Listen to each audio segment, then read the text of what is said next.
الحمد لله الذي خلق السماوات والأرض والصلاة والسلام على رسوله الذي خلق له السماوات والأرض وعلى آله وأصحابه أجمعين. أما بعد فأعوذ بالله من الشيطان الرجيم. بسم الله الرحمن الرحيم. فاسألوا أهل الذكر إن كنتم لا تعلمون.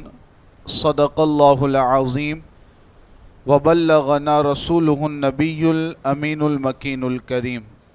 پڑھیے الصلاة والسلام عليك يا نبي الله وعلى آلك وأصحابك يا شفيعنا يوم الجزاء. یا شفیعنا یوم الجزاء.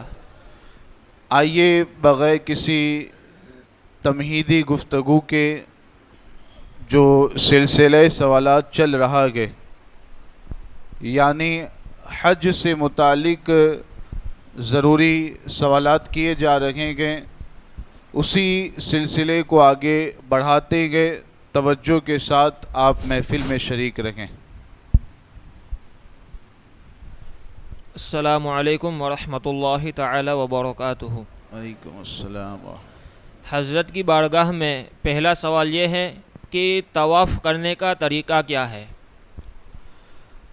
طواف کرنے کے طریقے کے حوالے سے اب تک جو سلسلہ سوالات کا آپ نے دیکھا سنا وہ تھا احرام سے متعلق اور اس سے جو تعلق رکھنے والے ضروری مسائل. اب یہ آپ جانتے ہی ہوں گے، بندہ جب عمرہ کے لیے جاتا ہے تو عمرہ میں تو یہی ہوتا ہے کہ احرام کی نیت سے مکۃ المکرمہ میں داخل ہوتے ہیں اور سیدھے جا کر کے طواف ادا کیا جاتا ہے. عمرہ میں 4 ہی کام ہوتے ہیں کہ احرام باندھنا، احرام کی نیت کر لینا، احرام کے بعد سیدھے طواف ہوتا ہے، طواف کے بعد صفا مروہ کی سعی ہوتی ہے، اس کے بعد بال کٹوا کر کے احرام ختم ہوتا ہے، عمرے سے بندہ باہر آ جاتا ہے. تو یہ 4 ہی کام عمرے میں کیے جاتے ہیں. حج کے حوالے سے پھر تھوڑی سی تفصیل رہتی ہے، اس کے ارکان کچھ الگ ہوتے ہیں. تو عمرہ میں تو یہی 4 کام ہوتے ہیں کہ احرام کے بعد طواف کرنا ہے. اب اگر کسی کو حج کا طواف کرنا ہے، عمرے کا طواف کرنا ہے یا ویسے ہی نفلی طواف کرنا ہے، تو اب طواف کرنے کا طریقہ کیا رہے گا، کس طور پر طواف کریں گے، اس کے حوالے سے آپ اچھی طرح سمجھ لیں، اس کو ذہنوں میں محفوظ رکھیں، ضرورت پیش آنے پر خود بھی عمل کریں، دوسروں کو بھی بتائیں. طواف میں نے پہلی ہی نشست میں یہ بتا دیا تھا کہ طواف کا مطلب ہوتا ہے کہ 7 چکر جب خانہ کعبہ کے ارد گرد لگائے جاتے ہیں تو ان 7 چکروں کے سے مل کر کے ایک طواف مکمل ہوتا ہے. کسی بھی طواف میں 7 چکر سے کم چکر ہو ہی نہیں سکتے ہیں. کوئی بھی طواف بغیر 7 چکر کے مکمل ہو ہی نہیں سکتا ہے. چاہے نفلی طواف کریں، چاہے عمرے کا طواف کریں، چاہے حج کا طواف کریں. تو یہ ایک تو ذہن میں رکھنا ہے کہ خانہ کعبہ کے ارد گرد 7 مرتبہ جب چکر لگاتے ہیں، 7 مرتبہ جب گھومتے ہیں تو ایک طواف مکمل ہوتا ہے. جیسے نماز کے بارے میں آپ جانتے ہیں کہ 2 رکعت سے کم کوئی نماز ہو ہی نہیں سکتی. 1 رکعت، 1.5 رکعت، شریعت میں اس کا کوئی وجود ہی نہیں ہے. ویسے ہی طواف 7 چکر، اس سے کم طواف ہو ہی نہیں سکتا کہ اس سے کم چکر اگر کوئی لگاتا ہے کہ اس کا طواف مکمل ہی نہیں ہوگا. اب طواف کی ابتدا کیسے کرنی ہے؟ خانہ کعبہ کا ذرا سا نقشہ آپ اپنے نظروں کے سامنے رکھیں. سمجھیے کہ قبلہ اس طرف ہے، تو خانہ کعبہ کا جو دروازہ ہے وہ ادھر والی جو دیوار ہے، 4 دیواریں ہیں، ان میں سے جو ادھر والی دیوار ہے ادھر خانہ کعبہ کا دروازہ رہے گا. یعنی اگر سامنے آپ اس کو سمجھنا چاہتے ہیں گے تو میں محمد حسین سے کہنا چاہوں گا کہ تھوڑا دیوار کی طرف اشارہ کرتے ہوئے سمجھائیں کہ کون سی دیوار میں خانہ کعبہ کا دروازہ رہے گا. جیسے یہ عمارت مان لیجئے کہ خانہ کعبہ کی ہے مثلا، آپ بالکل توجہ کے ساتھ اس کو سمجھنا یہ نہایت ضروری ہے، اور نہیں سمجھ پاتے ہیں تو پھر دیگر مسائل پیدا ہوتے ہیں. یہ 4 دیواری ہے سمجھیے خانہ کعبہ کی. تو اب خانہ کعبہ کا جو دروازہ ہے وہ کہاں رہے گا آپ بتائیے؟ یہ والی جو دیوار ہے اس طرف دروازہ، بالکل دیوار ادھر جو ختم ہونے آتی ہے اس سے تھوڑا سا پہلے دروازہ آتا ہے، اور اسی دروازے کے بغل میں اس طرف دیوار جہاں پر ختم ہو رہی ہوتی ہے کہ وہاں نیچے کونے میں بالکل کنارے پر حجر اسود لگایا گیا ہے، سنگ اسود اور حجر اسود لگایا گیا ہے. اب طواف شروع کرنا ہوتا ہے تو شروع کرنے کے لیے یہ کہ جیسے حجر اسود یہاں پر گئے تو تھوڑا سا اس سے پہلے طواف کی نیت کرنا گئے، جیسے کھڑے ہو کر کے آپ کو محمد حسین بتائیں گے. یہ حجر اسود نیچے گئے. اب اس طور پر بالکل سامنے کھڑے ہو کر کے سب سے پہلے تو طواف کیا آپ، اور کھڑے کیسے ہونا گے وہ بھی بتا دیں. خانہ کعبہ کی طرف اپنا رخ رکھیں گے پہلے، یہ خانہ کعبہ کی طرف آپ کا چہرہ رہے گا، مکمل توجہ خانہ کعبہ کی طرف رہے گی، یعنی حجر اسود کے بالکل سامنے اس طور پر کراس میں آپ رہیں گے دیوار کے کنارے پر. تو حجر اسود کے مقابل ہو جائیں گے، اسی کے سامنے کھڑے رہتے ہوئے اس سے پہلے آپ طواف کی نیت کریں گے. نفلی طواف گئے تو اس کی نیت کر لینا گے، حج کا طواف گئے اس کی نیت کر لینا گے، اگر عمرے کا طواف ہے تو اس کی نیت کر لی جاتی ہے. طواف میں نیت زبان سے اگر کر لیتے ہیں بہت اچھی بات ہے، اگر آپ کو یاد ہے عربی میں اردو میں زبان سے کرتے ہیں اچھی بات ہے. دل میں اگر ارادہ ہوگا زبان سے کوئی بھی نیت نہیں کریں گے تب بھی طواف صحیح ہو جاتا ہے. تو نیت کر لیں. اب نیت کرنے کے بعد تھوڑا سا ایسے گھوم جانا ہے، دیکھیں اپنے دایاں کندھا آپ کا اس طرف رہے گا، بایاں کندھا خانہ کعبہ کی طرف رہے گا. اس طور پر آپ گھوم کر تھوڑا سا آگے آئیں گے تو حجر اسود کے مقابل آ جائیں گے. اب حجر اسود کے سامنے آنے کے بعد استلام کرنا یہ سنت ہوتا ہے. استلام کرنے کا طریقہ آپ کو دکھا دیں گے. اگر حجر اسود کو بوسہ دینے کا موقع ملتا ہے، بھیڑ بھاڑ زیادہ نہیں گئے، موقع مل جاتا ہے تب تو بوسہ دے کر کے پھر آگے طواف کرنا گے. اگر موقع نہیں مل پاتا ہے تو اس صورت میں اگر ہاتھ لگا سکتے ہیں تو ہاتھ لگا کر کے بوسہ دیں گے. وہ بھی نہیں ہو پاتا ہے تو صرف حجر اسود کی طرف اشارہ کر کے دونوں ہاتھوں کو چوم لیں گے. اس طریقے سے بوسہ دے دیا جائے گا. ہمارے یہاں کیا ہوتا ہے کہ بہت سارے مسلمان بھائی، بلکہ عورتوں کو بھی ہم نے دیکھا گیا کہ حجر اسود کا بوسہ دینے کے لیے بھیڑ بھاڑ میں داخل ہوتے ہیں کہ ایک دوسرے کو دھکا لگاتے ہوئے، تکلیف پہنچاتے ہوئے جیسے تیسے خانہ کعبہ کے قریب پہنچتے ہیں، حجر اسود کا بوسہ دیتے ہیں. علماء کرام نے فرمایا کہ یہ سخت منع ہے، سخت غلط طریقہ ہے، شدید طریقے سے اس سے روکا جائے گا. حجر اسود کا بوسہ دینا یہ کیا ہے؟ زیادہ سے زیادہ سنت ہے. اور ایک دوسرے کو تکلیف پہنچانا، ایک دوسرے کو اذیت پہنچانا یہ کیا ہے؟ حرام اور ناجائز ہے. تو حجر اسود کا بوسہ دینے کے لیے خود اپنے آپ کو بھی آپ تکلیف میں مبتلا کریں یا دوسرے مسلمان بھائیوں کو تکلیف پہنچائے، یہ جائز نہیں ہے. اس لیے اگر موقع مل پاتا ہے تو ٹھیک ہے، ورنہ دور سے ہی استلام کریں گے، سنت پر عمل کرنے کا ثواب مل جائے گا. استلام کرنے کے بعد اب آپ کو طواف شروع کرنا ہے. کندھا، بایاں کندھا خانہ کعبہ کی طرف رہے گا، دایاں کندھا دوسری سمت رہے گا. بہتر ہے کہ جتنا ہو سکے خانہ کعبہ کے قریب رہتے ہوئے طواف کرے. بھیڑ بھاڑ کے اعتبار سے جیسا موقع ملتا ہے ویسے آپ غنیمت سمجھتے ہوئے اب یہ چکر آپ کا شروع ہو جائے گا. ایک چکر پورا جب لگا کے 4 دیوار، پھر وہاں سامنے آئیں گے حجر اسود کے سامنے تو یہ ایک چکر مکمل ہوگا. پھر حجر اسود کا استلام کرنا گے, پھر دوبارہ دوسرا چکر, پھر استلام کرنا گے. اس طرح 7 چکر لگائیں گے, 7 مرتبہ میں استلام کر لیں گے. تو اس طور پر خانہ کعبہ کا طواف آپ کا مکمل ہوگا, 7 چکر مکمل ہوں گے. طواف کرنے کا یہ طریقہ رہتا ہے. اب ایک خاص اور اہم بات, اگر ایسا طواف آپ کر رہے ہیں کہ جس کے بعد آپ کو سعی بھی کرنی ہے, چادر لے لیجئے, طواف ایسا کر رہے ہیں کہ جس کے بعد کون سا طواف کریں گے جس کے بعد صحیح ہوگی؟ اگر عمرے کا طواف گئے تو اس کے بعد صحیح کریں گے, یا حج کا طواف گئے اگر تو حج کے طواف میں بھی اس کے بعد صحیح کی جاتی ہے. تو اگر ایسا طواف گئے جس کے بعد صحیح کرنی گئے تو مردوں کے لیے 2 چیزوں کا خاص خیال رکھنا, یہ سنت ہے. 2 باتیں مردوں کے لیے طواف کے اندر ہی سنت ہے. پہلی سنت تو کیا ہوتی ہے؟ طواف شروع کرنے سے پہلے ہی آپ کو بتایا گیا تو اوپر کی چادر کیسے پہنی جاتی ہے.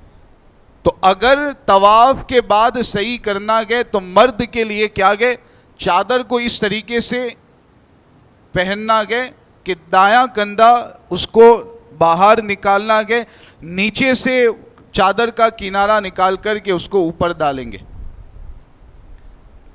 اس کو کہا جاتا ہے کہ شریعت کی اصطلاح میں اذتباع, اس کو کہا جاتا ہے کہ یہ مرد کے لیے سنت ہے کہ اس طور پر طواف شروع کرنے سے پہلے ہی اوپر والی چادر کو اس طور پر پہن لے. یہ کب تک پہننے رکھنا گے؟ 7 چکر تک اسی طرح پہن کر کے رکھنا گے, مرد کے لیے سنت ہے. ایک دوسری سنت مرد کے لیے ہوتی ہے جس کو کہا جاتا ہے کہ رمل. رمل کا مطلب ہوتا ہے کہ شروع کے 3 چکر میں مرد کو بہادر جیسے چلتے ہیں تھوڑی تیزی کے ساتھ ویسے چلنا کہ آپ کو وہ بھی دکھا دیں گے. سینہ تھوڑا سا باہر رکھیں اور تھوڑا سا تیز بہادر, اس طور پر شروع کے جو 3 چکر ہوتے ہیں کہ اسی میں مرد کے لیے یہ کرنا گیا. اور ساتھ میں یہ بھی کب؟ جب کہ موقع رہے. اگر بھیڑ بہت زیادہ کہ اس پر عمل کرنے میں اندیشہ کہ دوسروں کو تکلیف پہنچے گی تو پھر جیسے نارمل چلتے ہیں کہ ویسے ہی چلتے ہوئے کریں. اگر موقع ملتا گئے 3 چکروں میں تو جیسے موقع ملے پھر رمل کے ساتھ چلنا شروع کر دینا گئے. تو رمل شروع کے 3 چکر میں کرنا ہوتا ہے, یہ مرد کے لیے ہے, عورت کے لیے نہیں. اور اذتباع یعنی دائیں کندھے کو باہر نکال دینا, یہ 7 چکر میں ایسا کرنا ہوتا ہے. لیکن یہ کس طواف کے اندر کرنا ہے؟ جس کے بعد سعی کرنی ہے. اگر نفلی طواف کرتے ہیں آپ کو بتا دیا گیا نفلی طواف میں کوئی سعی نہیں ہوتی ہے. نیت کی نفلی طواف کی 7 چکر لگایا, نفلی طواف مکمل ہو گیا. تو نفلی طواف کے بعد چونکہ صحیح نہیں ہوتی ہے, اس بنیاد پر اس طواف میں مرد کے لیے نہ رمل گئے نہ اذتباع گئے, بلکہ ویسے ہی اس کو طواف کر لینا گئے, نفلی طواف کا ثواب حاصل ہو جائے گا. تو یہ میں سمجھتا ہوں کہ طواف کا مختصر انداز میں مکمل سنت طریقہ آپ نے سمجھ لیا. ماشاءاللہ. کیا بے وضو طواف اور صفا و مروہ کی سعی کر سکتے ہیں؟ اور طواف اور صفا و مروہ کی سعی کے چکر لگانے میں اگر کسی کو شک اور شبہ ہو گیا تو اس وقت کیا کیا جائے؟ 2 سوال ہوئے کہ طواف اور سعی کے کرتے وقت کیا طہارت ضروری ہے, وضو والا ہونا, یا اگر غسل لازم ہوا گیا تو غسل کر لینا, یعنی طہارت ضروری ہے یا نہیں. تو طواف کے لیے تو طہارت ضروری ہے. طواف کے لیے طہارت کے بغیر طواف نہیں ہو سکتا کہ وضو بھی کر لیں, غسل کسی پر فرض ہوا ہو تو غسل بھی کرنا پڑے گا. بغیر طہارت کے طواف کی ادائیگی کی اجازت نہیں ہے. سعی کے لیے طہارت شرط اور طہارت ضروری نہیں ہے, پھر بھی بہتر ہے کہ سعی کرتے وقت بھی باوضو رہے, طہارت کا خیال رکھے, وضو کرتے ہوئے ہی کرے تو اچھا ہے. دوسرا سوال ہوا کہ اگر کسی کو طواف کے چکر لگاتے وقت شک واقع ہو گیا, 4تھے چکر میں پہنچنے کے بعد اب شک ہوا کہ 4تھا گئے یا 5واں گئے, اگر نفلی طواف کر رہا گے تب تو فقہا نے فرمایا گیا کہ اپنے دماغ کے اعتبار سے سوچیں کہ یہ کون سا چکر گئے، جیسا اس کے دماغ میں بات بیٹھتی گئے، دل میں بات بیٹھتی گئے، اس کے مطابق وہ عمل کر لے۔ 4 چکر لگتے گئے تو 4 مانے، 5 لگتا گئے تو 5 مانتے ہوئے نفلی طواف کو مکمل کریں۔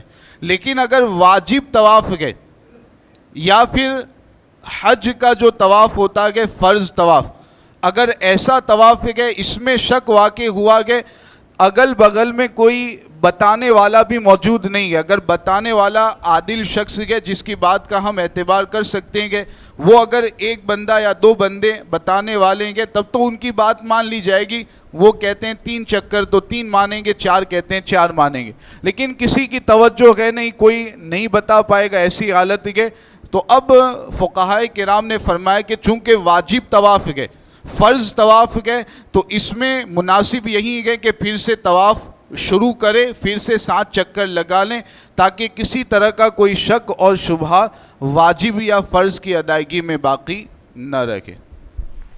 صفا اور مروہ کی سعی میں اگر شک ہو جائے تو؟ سعی میں اگر شک ہوتا ہے اس کے حوالے سے سعی تو آپ جانتے ہیں کہ نفلی سعی نہیں ہوتی، سعی تو واجب ہی ہوگی، نفلی سعی ہوتی نہیں ہے، تو اس میں بھی اگر کوئی بتانے والا عادل شخص موجود ہے جس کی بات کا ہم اعتبار کریں، اگر 1-2 بندے اس طرح آپ کو بتا دیتے ہیں کہ اتنے چکر لگا دیے گئے گے تو ان کی بات کا اعتبار کریں گے، نہیں گئے تو پھر نئے سرے سے 7 چکر لگا دیے جائیں۔ اگر دوران طواف وضو ٹوٹ جائے تو اب کیا کریں؟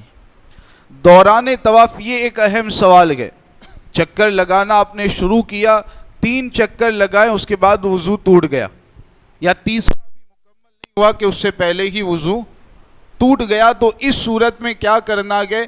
تو اس کے حوالے سے فرمایا گیا کہ فوراً وضو کرنے کے لیے چلا جائے، وضو کرنے کے بعد جہاں سے چھوڑ کر کے گیا تھا وہیں سے وہ شروع کرے۔ یہ بھی ہو سکتا ہے کہ نئے سرے سے اگر طواف کرنا گئے تو جہاں سے چھوڑ کے گیا وہیں سے کر لیں تو مناسب ہے، تاکہ باقی جو چکر ہے وہ مکمل کر لے گا تو اس کا واجب یا اس کا جو فرض طواف ہے وہ ادا ہو جائے گا۔ اب آخری سوال کہ آج جدید تعمیر میں طواف اور سعی کرنے کے لیے چند منازل بنا دی گئی ہیں، تو کیا ہر منزل میں طواف اور سعی کر سکتے ہیں؟ یہ آپ نے تصویریں اور ویڈیوز دیکھے ہوں گے جن سے آپ اس بات کو سمجھ سکیں گے۔ ایک تو خانہ کعبہ سے متصل نیچے صحن والا حصہ ہوتا ہے جو بالکل خانہ کعبہ سے متصل ہوتا ہے، جو اصل طواف کرنے کی جگہ ہے، جو پہلے سے جو جگہ چلی آ رہی ہے جہاں پر طواف کیا جاتا ہے۔ اس کے بعد دوسری منزل وہ مسجد کے حصے سے متصل بنائی گئی ہے طواف کے لیے، اس کے اوپر بھی طواف کیا جاتا ہے۔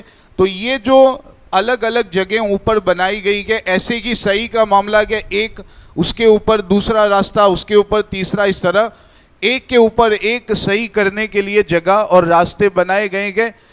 بہتر یہی ہے، زیادہ ثواب اسی میں ہے، افضل یہی ہے کہ اگر نیچے والے حصے میں طواف کا موقع ملتا ہے یا سعی میں جو اصل نیچے والی جگہ ہے وہاں پر موقع ملتا ہے تو وہیں پر کریں، اس میں ثواب بھی زیادہ ہے، اس میں فضیلت بھی زیادہ ہے، اور وہاں کریں گے تو باقی بہت ساری مشقتوں سے آپ بچ جائیں گے۔ لہذا اسی پر عمل کرنا ہے۔ اگر مان لیجئے کہ شدید بھیڑ کی وجہ سے نیچے جانے کا موقع ہی نہیں مل پا رہا تو پھر اوپر سے بھی اگر کوئی اس حالت میں طواف کرے گا تو طواف تو اس کا ادا ہو جائے گا، 7 چکر لگائے گا تو اس سے بھی طواف کی ادائیگی ہو جائے گی۔ لیکن جتنا ہو سکے نیچے جو اصل جگہ ہے سعی کی اور طواف کی، وہاں طواف اور سعی کرنے کی کوشش کریں، زیادہ ثواب ملے گا، افضل بھی یہی ہے۔